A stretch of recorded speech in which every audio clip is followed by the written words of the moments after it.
Okay, so lists of pairs can be used to associate two pieces of information with each other. And quite often we are in need of data structures where we are associating certain identifiers or keys with certain data or values. So we have these key value data structures. And an important operation on such data structures is to look up the information that is associated with the key. Right? For example, we might have user IDs and information about the particular user and look up all the information that we have stored about a particular user by means of their user ID. Or we might have addresses, and depending on that address, we get some additional information, such as how to contact that address, or whether there are something that goes to that address has to be redirected or something like that, right? So very often we have this, or we may just have a complicated, costly operation that maps even just integers to integers, but it is very costly to compute. And we may have a cache that is essentially associating for some frequently needed input values, is just storing the result values so that we can just look them up in a table rather than having to recompute them from scratch. So there are various different use cases of such lookup tables. And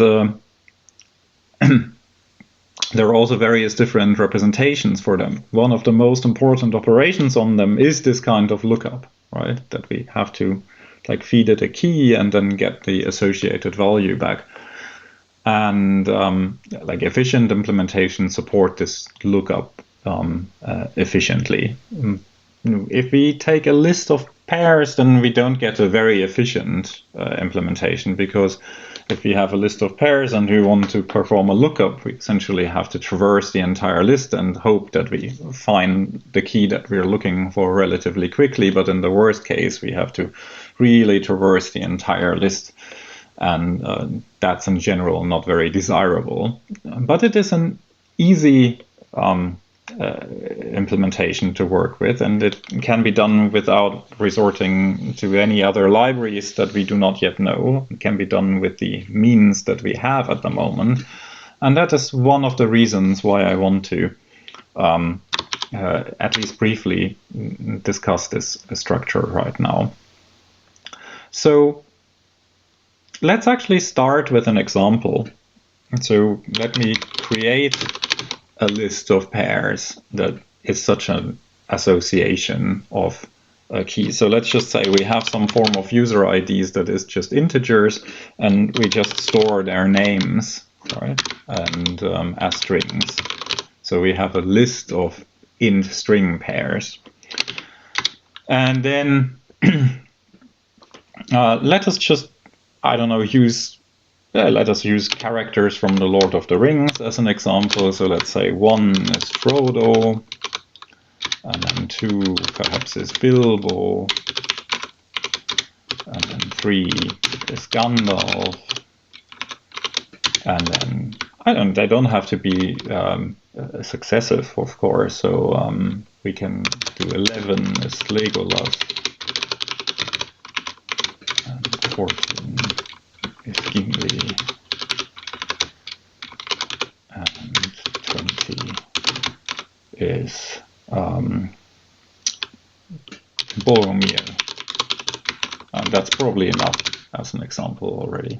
Okay? So that's our list. And I mean, I could have written all the pairs on one line, but I have been putting them on different lines. There is a lot of controversy in Haskell stylistically whether it's a good idea to put commas on the first line or whether they should be put in the end. I personally like this style. Many people find it very weird to read, but I'm using it also because you may see it in a Haskell context in other people's code. So just so that you have seen this once before. If we type example in now, we get it printed in a very compact format on one line.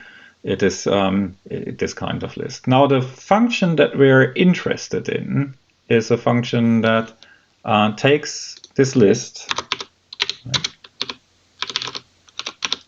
and it takes a key, and then it produces a value. So we're interested in a function lookup that takes, in our case, takes an int, right, and then takes such a table, not necessarily the specific one we have, but a table of this type, right, and then produces a value.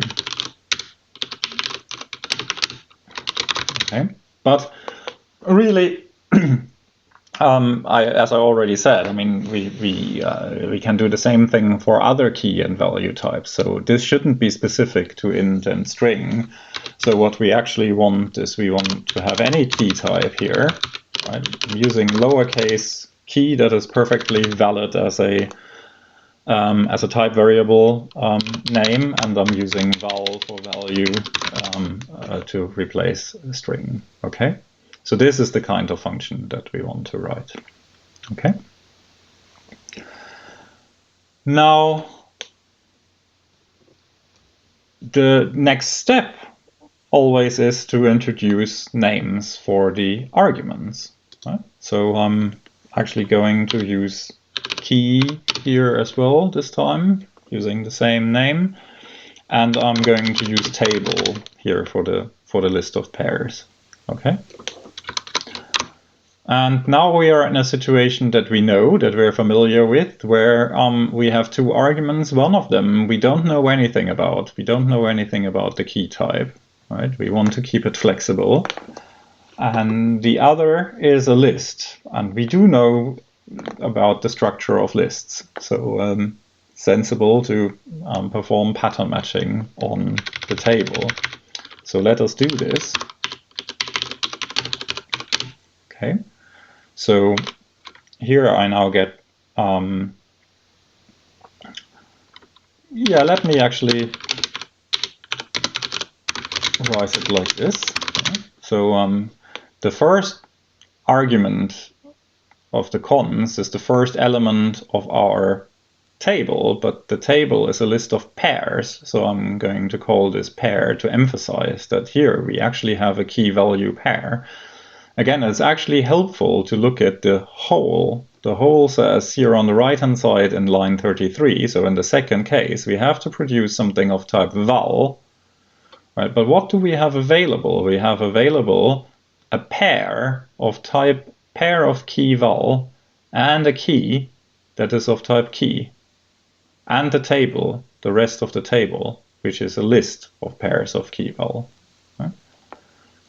It's useful information that we're getting out. Unfortunately, we are in a bit of trouble here. Right? So in the first case, this is usually the one that we are trying to solve first, because it's usually the one that is easy, but now it is actually rather hard. It asks us to look up a key in the empty list. And we know there is nothing in the empty list, so in particular the key cannot be contained in the empty list. But the type signature promises that we are returning something of type val, which is a type that we don't know, that the user of the lookup function can choose. Right? The user can choose what kind of key and value type they want to use, what kind of table they want to feed into this. So you may think it's tempting here to say something like the empty string, because in our example table we're using strings as the values, and okay, if we can't find a string, then let's use a sort of dummy value such as the empty string.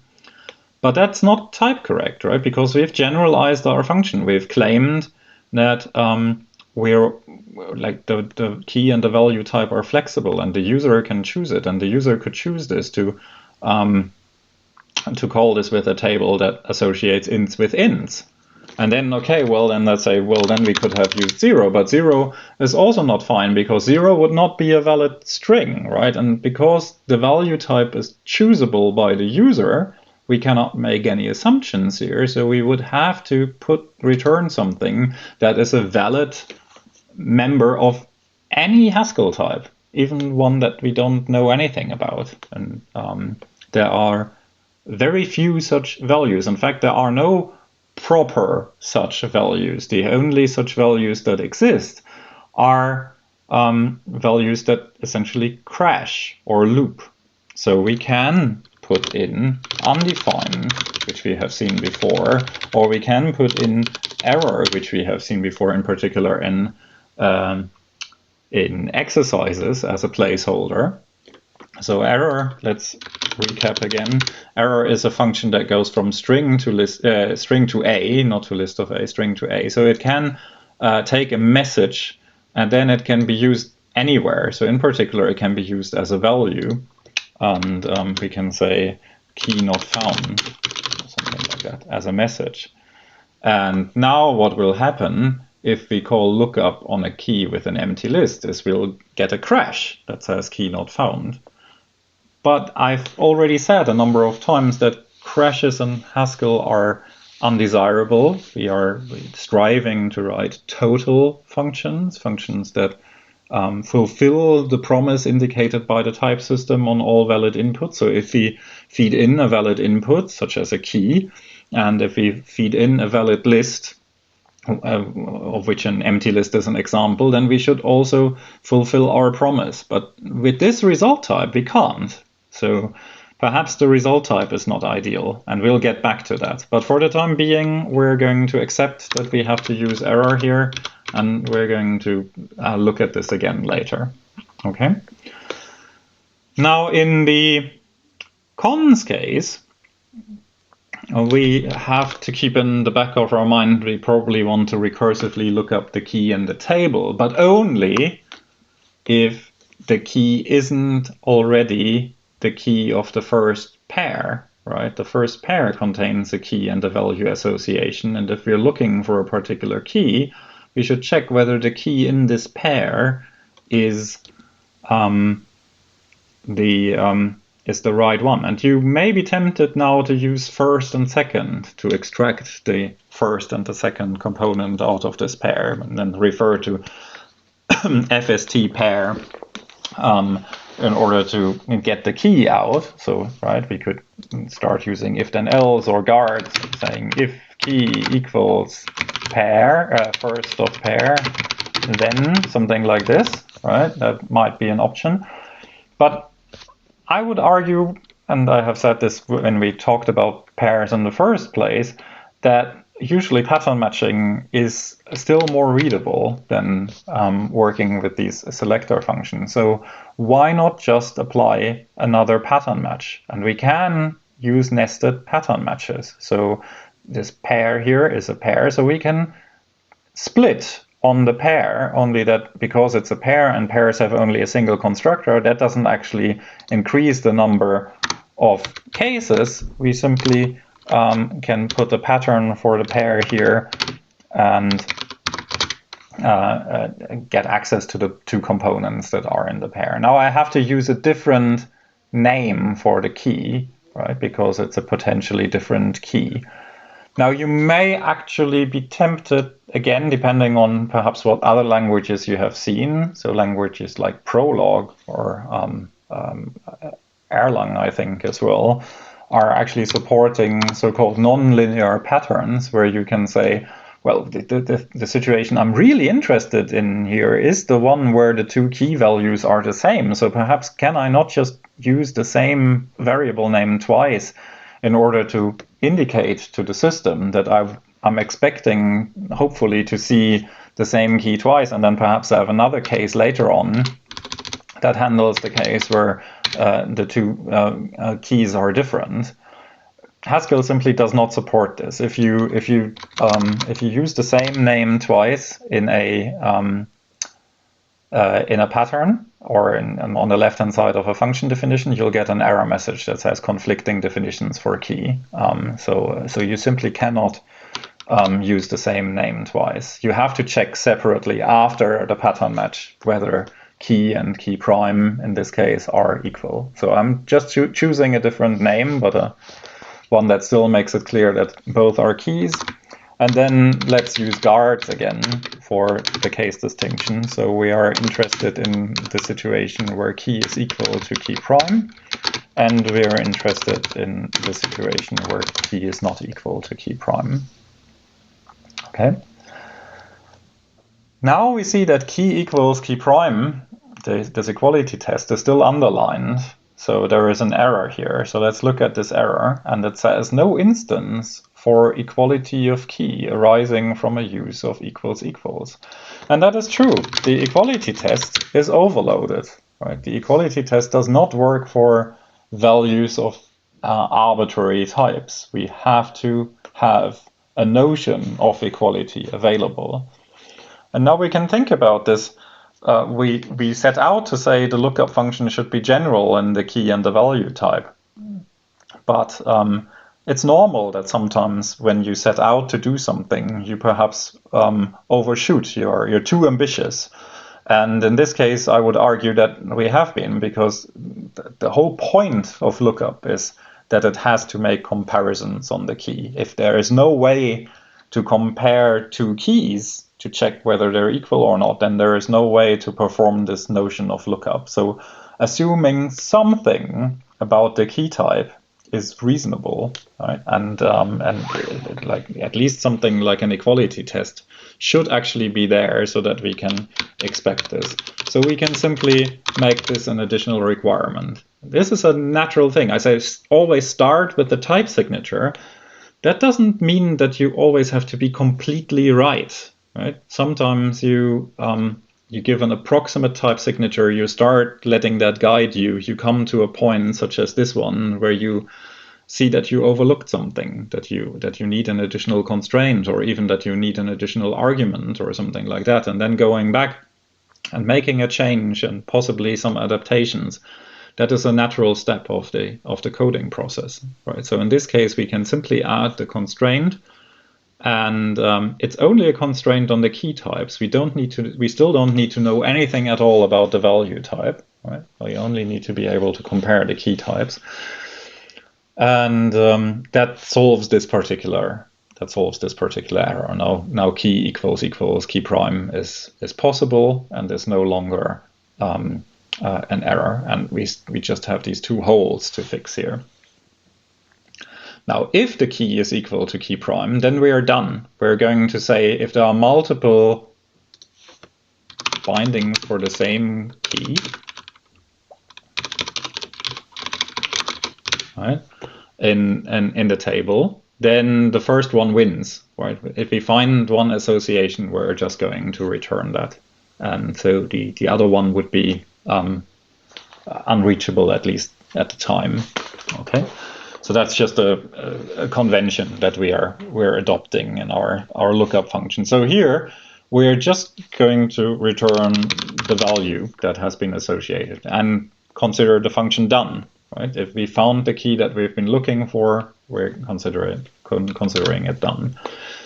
If the key is not equal to key prime, then we have to continue looking, and this is where our recursive call comes in. So we make a recursive call of lookup to key and table. Now lookup is underlined because it's an ambiguous occurrence, because lookup also exists in the prelude, and I'm going to hide it for the time being so that we don't get a clash. Now the only thing that remains here is the key being underlined as not being used, and indeed I can just replace it with an underscore here because we do not need the key in the empty list case. We may want to use it to produce an error message to actually show to the user which key has not been found, but in order to produce an error message and to show the key, we would have to make further restrictions on the key, right? Because then we suddenly need a string representation of the key. And for the time being, I don't want to do that. I don't want to further restrict the type of lookup. Okay. So At this point, we should definitely try this out, right? We should not just trust that a definition such as this is working. There are plenty of ways that we could have made mistakes, even though the type checker is happy. So let's see if lookup of 2 in our example table is going to give us the right result, and it does. It gives us Bilbo. If we look for 14, then we get Gimli. And if we look for 3, right, that's the interesting one where we have actually 2 bindings, we get the first one, right, which is Gandalf in this case. So if we would move this one before the other one, then we would get Sauron in this case. Okay, let's move it back for the time being. We may actually want to have an invariant that a key is only present once, but at the moment we are not enforcing this, and let's just keep it this way. And then, of course, we have the situation that we look up a key that is not actually stored in the table, perhaps 5, and then we do get a crash. We get exception key not found, and that is not very nice. And I've already said this, and we should avoid this, and that is what we'll do next.